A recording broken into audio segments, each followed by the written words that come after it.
Welcome to this explainer. I want you to imagine that incredible cinematic moment when the Israelites cross the parted sea. The water literally crashes down behind them, swallowing Pharaoh's might and leaving his whole legacy of tyranny at the bottom of the ocean. It's the ultimate triumph, right? Pure physical liberation. But as we're going to discover today, the chains of slavery aren't always forged of iron. Sometimes they are wrapped tightly around the mind. So, think about this. If you were finally freed from your absolute worst oppressor, would you actually know how to live in freedom? Or, and be honest with yourself, would you find yourself begging to go back to that familiar cage? You see, the physical crossing of the sea was an absolute miracle. But the psychological journey of unlearning slavery, man, that was going to prove to be so much harder. All right, let's dive into part 1, liberation and the desert transformation.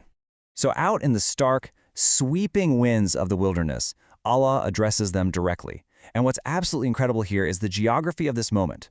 They are brought right back to the exact mountain, the right side of the mount, where Musa's revelation originally started at the burning bush.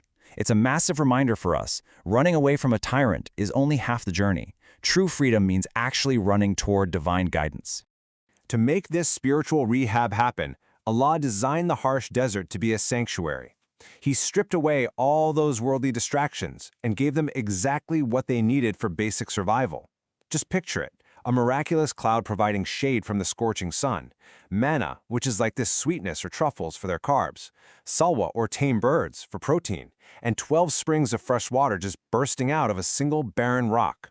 They were completely, utterly dependent on their creator. Which leads us right into part 2, the psychology of old comfort. Okay, put yourself in their shoes for a second. Manna and salwa for breakfast. Manna and salwa for dinner. Yes, it was divine food, but let's face it, it was monotonous. And pretty soon, the spiritual weight of all this new freedom got too heavy. The Israelites actually started to complain. They went to Musa and begged him to pray for the lentils, the garlic, the onions they used to have in Egypt. They literally missed the diverse menu of their own enslavement. When you think about it, craving the old food of Egypt is basically like a freedman begging for his old prison rations. By missing the food of their oppressors, they were essentially missing the prison itself. It's wild, right? But it highlights this deeply rooted human flaw. We so often retreat to familiar, predictable suffering just to avoid the uncertain discomfort required for real spiritual growth. This perfectly illustrates a really devastating concept from the Quran, al-mutrafun. These are people who just drown in luxury, take their comfort completely for granted, and eventually rot with arrogance. If you take Allah's blessings for granted, you develop this sort of God complex, and you invite divine wrath. It's a stark warning for modern, affluent youth today. You know, we have endless entertainment, total climate control, digital validation, yet so many people feel completely, profoundly empty inside. Let's move on to part 3, the temptation of the golden calf. So how does a nation that just watched an ocean split right in front of their eyes fall into idol worship? Well, it's a slow psychological descent. They passed through a foreign city and saw these magnificent pagan temples. And that triggered all those suppressed memories of Egyptian and Canaanite symbols of power, specifically the bull. In a shocking twist, they actually asked Musa to make them a physical statue. They claimed that abstract, invisible worship was just too hard to focus on. And listen, this isn't just ancient history. Cultural assimilation is a relentless struggle. Just like the ancient Israelites borrowed the golden calf, believers today often absorb the dominant culture around them. Historically, you see this with Indonesian Muslims adopting Buddhist-style gongs or South Asian Muslims taking on Hindu wedding traditions. But our modern golden calves are things like celebrity culture, materialism, and the constant need for social validation. We're still building idols to make ourselves feel secure. Now let's look at the prophet himself. In part 4, Musa and the burden of leadership.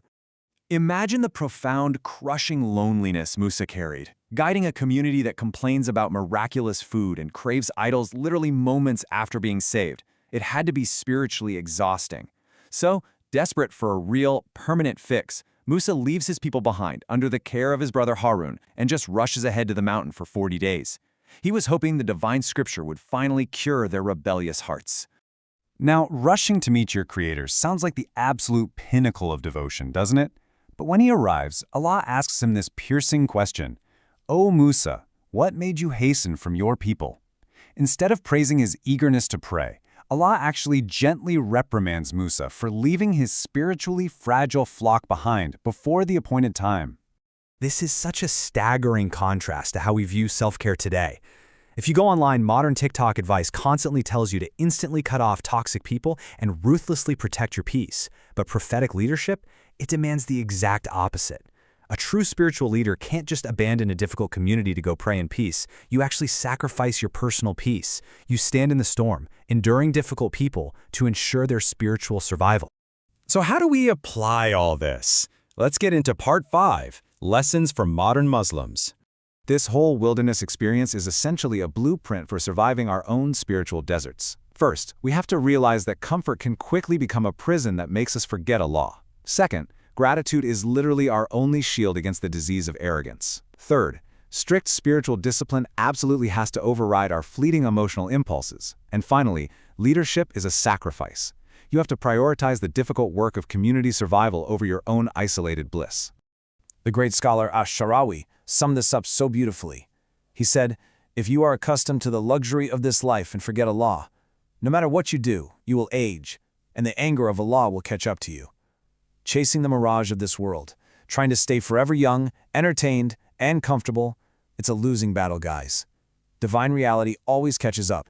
The Israelites' journey is really just a mirror held right up to our own souls. So I want to leave you with this. When Allah guides you into a difficult, uncomfortable desert season, a time specifically designed to strip away your illusions and purify your heart, how will you react? Will you trust His absolute wisdom and embrace that transformational growth? Or will you let the illusion of this world keep you captive and beg to go back to your old chains? Imagine standing on the far shore of a miraculously parted sea. You know, the adrenaline is just, it's still coursing through your veins. Right. Your chest is heaving as you look back and you see the water just collapsing in on itself. The oppressor who killed your children, the empire that enslaved your people for generations, it literally just drowned right before your eyes. Yeah, it's an incredible image. You are finally completely free. Mm-hmm. But then the adrenaline starts to fade, right? The reality of the barren, silent desert sets in. And that's where the real test begins. Exactly. And this really profound, terrifying psychological question emerges. What happens when the chains are finally gone from your wrists, but they're still locked tightly around your mind? Wow. Yeah. That gap, that brutal transition between physical freedom and psychological liberation, that is the beating heart of the Israelites' wilderness journey in Surah Taha and Al-Araf. It's such a powerful narrative. It really is. And the deep dive we are getting into today, it doesn't just chronicle some ancient geographical crossing. It holds up an uncomfortable mirror to the desert seasons of our own lives. It is a profound mirror, really, because physical liberation is essentially just a singular event, right? Yeah. It happens in a moment. Yeah. But psychological liberation, that is a grueling, often violent extraction. Right. It takes time. Exactly. The Quranic narrative focuses heavily on the internal world of deeply traumatized people. And you see this crisis immediately as they enter the wilderness. Because they're thrust into this harsh environment. Right, but Allah provides for them flawlessly. I mean, they lack shelter. So a miraculous cloud serves as a perpetual canopy, shielding them from the sun. Oh, wow. They need water, so 12 springs gush from a struck rock, perfectly organized for each tribe. And for sustenance, they get manna. Which is like a sweet provision, right? Yeah, effortless, sweet provision.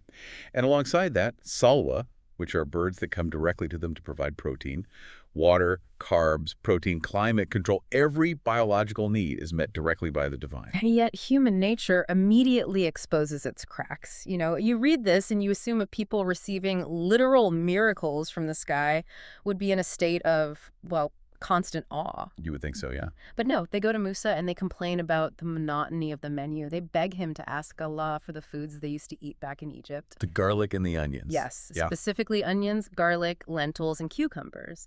And on the surface, it sounds like just a simple culinary preference. But knowing they were brutalized slaves in Egypt, the request is deeply unsettling. It's staggering when you really unpack the psychology behind it.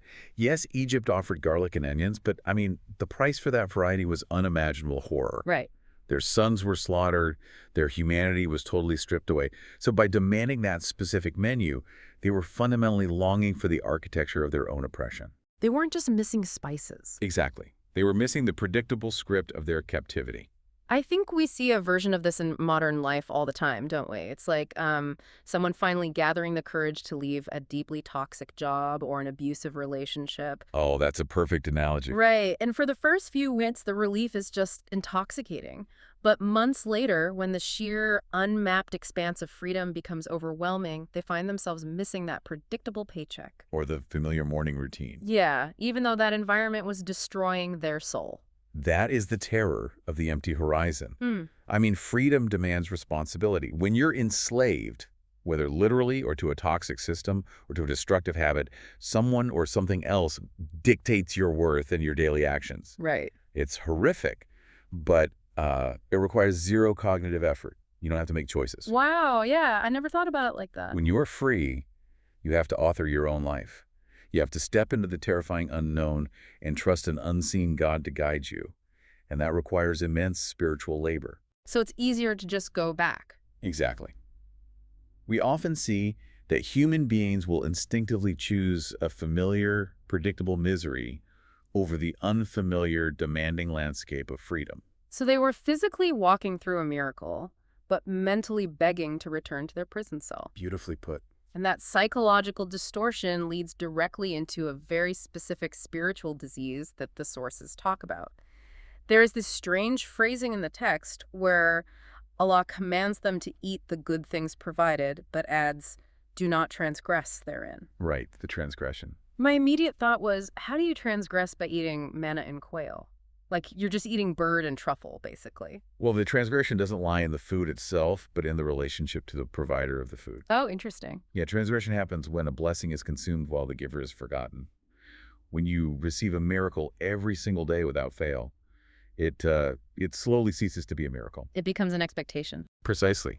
And this introduces the profound Quranic concept of al-mutrafin. These are those who have become dangerously habituated to luxury and comfort. And habituation rewires how you view your entire existence. Let's look at the psychological mechanics of this. Al-mutrafin refers to individuals whose baseline of comfort is set so high that it literally kills their capacity for gratitude. Like a dopamine baseline. Exactly like a dopamine baseline in modern neuroscience. When you're constantly flooded with high-level stimulant wealth, excessive comfort, instant gratification, your brain adapts. Right. The ordinary miracles of life, like a functioning body, waking up safe, or having a simple meal, they no longer register as blessings. They're perceived as basic, non-negotiable rights. And when your baseline is that artificially high, any slight inconvenience feels like a massive injustice, which really explains why people who seem to have everything can be so deeply miserable and resentful. And spiritually, it is catastrophic. When you feel entitled to your blessings, you develop this subtle God complex. Oh, wow. A God complex. Yeah, you begin to view the divine not as the sovereign provider to whom you owe your life, but merely as a cosmic concierge whose sole function is to prevent your inconvenience. That is a chilling way to put it. Look at the stark differences in faith across different economic realities today. You often see a teenager in a hyper-wealthy environment possessing climate control, endless entertainment, total security, yet they are battling profound existential anger. Questioning the utility of prayer, right? Right. Conversely, a family surviving in a severely impoverished economy, sharing a single room, they might maintain an unbreakable, luminous faith. Luxury systematically anesthetizes the spiritual heart. I want to push back on that slightly, or at least, clarify it for you listening. Is the source material suggesting that striving for a comfortable life is inherently damaging? Because, we all try to build security for our families. No, the warning is not against comfort itself. It's against the delusion of self-sufficiency that comfort often breeds. The delusion. Yes. The scholar Ash-Sharawi captures the ultimate consequence of the al-mutrafin mindset beautifully. He points out that you can chase physical perfection and infinite security. You can accumulate the wealth, buy the most advanced technology, undergo the surgeries. Try to live forever, basically. Right. But you cannot defeat the fundamental laws of human frailty set by Allah. Your machines will eventually break down, your body will age and falter. Right. The delusion of independence will inevitably crash into the reality of your own mortality. That habituation becomes a veil between you and reality. And when you have that kind of distorted entitlement layered over the unhealed trauma of slavery we talked about, the human mind starts desperately looking for anchors. It can't handle the abstract. Exactly. If you don't trust the unseen God who is providing for you, you start searching for a God you can touch, which leads to them passing a town of idol worshippers. The pivotal moment. Right. And here, after walking through a parted sea, they turn to Musa and demand, "Make for us a God like theirs." It is a moment of spectacular spiritual collapse. But again, the psychological mechanisms at play here are deeply human. We have to understand the cognitive burden of monotheism. Cognitive burden. Yes, to pray to an unseen, omniscient God requires immense mental architecture, discipline, and constant moral accountability. God demands internal transformation. An idol, on the other hand, demands absolutely nothing. You just carve it, put it on a shelf, and you're done. Exactly. The source material notes the deceptive peace of idol worshippers. A person can sit before a statue for hours in perfect, uninterrupted meditation. Because there's no struggle. Why? Because Shaitan has no reason to distract them. They're already fundamentally off the path. They pose no threat to the forces of spiritual darkness. Wow. But a believer standing in prayer to the unseen God faces an onslaught of mental warfare, distraction, and doubt. The Israelites looked at these pagan communities and saw a path of cognitive ease. They saw a spiritual shortcut. But they didn't just ask for any random shape to worship, right? They specifically gravitated toward the golden calf later on. There is a profound socio-political layer to that choice, isn't there? The historical context is vital here. The Israelites had spent centuries absorbing the dominant cultures of Canaan and Egypt. Where the bull was huge. Yes, in those empires, the bull was the ultimate symbol of agricultural dominance, fertility, and domestic power. Its horns were widely associated with the crescent moon, symbolizing cosmic control. So it wasn't random. Not at all. The golden calf wasn't a spontaneous artistic choice. It was the prevailing cultural symbol of success in their era. They were essentially asking to adopt the pop culture of the very empires that oppressed them. The irony is just staggering. It really is. They had a living prophet walking among them, yet the gravitational pull of societal validation, this desperate urge to fit in with the dominant wealthy cultures around them, was strong enough to make them demand a physical idol. And this is a devastatingly relevant warning for today. Cultural assimilation is a subtle, creeping process. The sources draw parallels to how this happens now. Like how?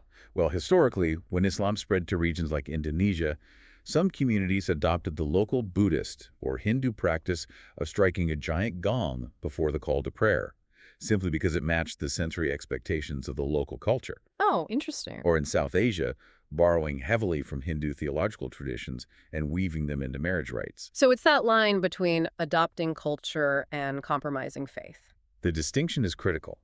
Adopting the architecture, the cuisine, or the clothing of a surrounding culture is generally a natural, harmless part of human migration. Sure. But altering your theological practices to mimic the dominant culture is spiritual ruin. The Israelites couldn't tolerate the stark, unadorned purity of monotheism. They wanted to dress their religion in the visual aesthetic of the pagans to feel normal. To feel like they belong to the world again instead of belonging solely to Allah. And leading a community trapped in that mindset, traumatized, entitled, and desperate for cultural idols, it pushes Musa to an extreme breaking point. It breaks him down. Right. Allah commands Musa to come to the right side of the mountain for 40 days to receive the Torah. But Musa does something deeply revealing. He leaves Harun in charge, and he practically sprints ahead of his people to the meeting place. The psychology of Musa's haste is fascinating because it is completely split. How so? On one level, it's pure prophetic desperation. He knows his people are spiritually sick, and he believes the divine revelation, the law, is the ultimate cure.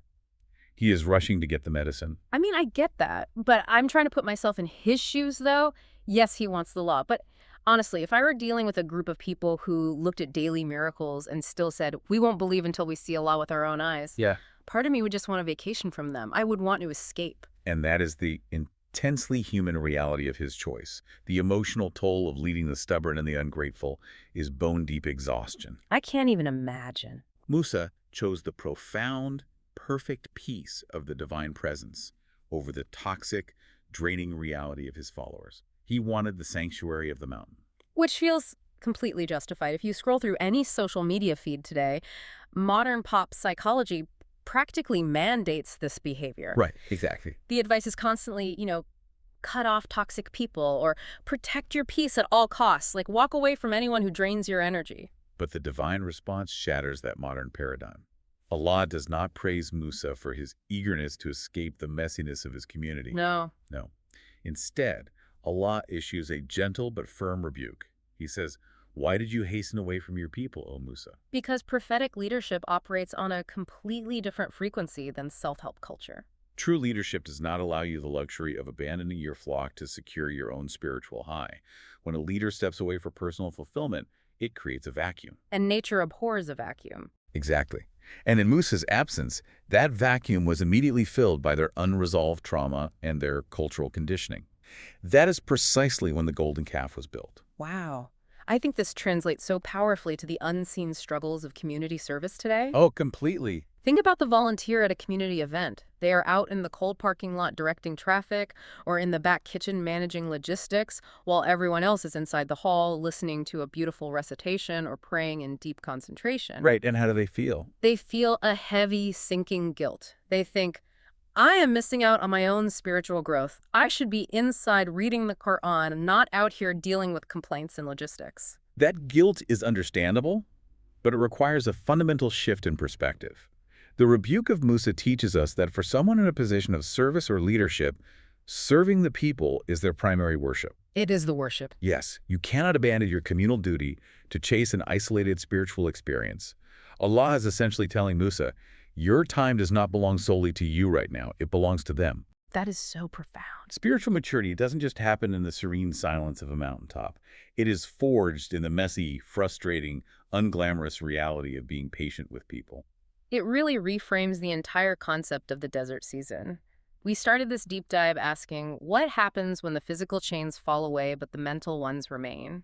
And we see the brutal mechanics of it. The struggle of freedom. Right. Freedom is terrifying because it removes all our comfortable excuses and demands extreme ownership of our choices. And we see how habituation to comfort, that al-Mutrafin mindset, acts as an anesthetic to gratitude.